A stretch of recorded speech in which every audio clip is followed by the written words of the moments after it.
সাইফুদ্দিনের length miss করা বলটা সোজা ব্যাটে স্ট্রেট লং অনের উপর দিয়ে বিশাল ছক্কা। শটটা খেলার পর ফলো থ্রু দেখে কমেন্ট্রি বক্স থেকে কমেন্টেটর বলে উঠলেন, এই ছবিটা বাঁধিয়ে রাখার মতো।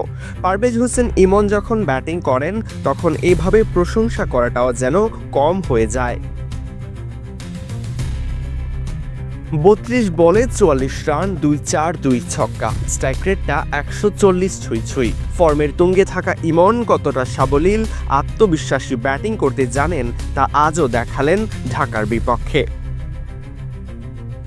শুরুতেই টসে জিতে আগে বোলিং করার সিদ্ধান্ত নেয় ঢাকা ক্যাপিটালস। সিলেটের ব্যাটাররা প্রায় সবাই স্ট্রাগল করেছিল ঢাকার শক্তিশালী বোলিংয়ের বিপক্ষে।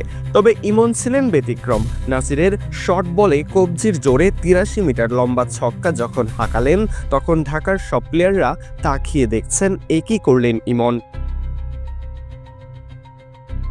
নিজের প্রিয় ওপেনিং পজিশন ছেড়ে ইমন এখন ব্যাটিং করেন নম্বর 4-এ। বিপিএলের প্রথম ম্যাচে করেছেন ৬৫ রান, দ্বিতীয় ম্যাচে ৬০ রান এবং আজ করলেন ৪৪ রান। ইমন যেন প্রমাণ করতে চাইলেন তিনি সব জায়গাতেই পটু। আগামী বিশ্বকাপের দলে মিডল অর্ডারে ইমনই যে হবেন বাংলাদেশের অন্যতম ভরসার নাম তা আর বলার অপেক্ষা রাখে না। সরাজয়ন, ডি স্পোর্টস।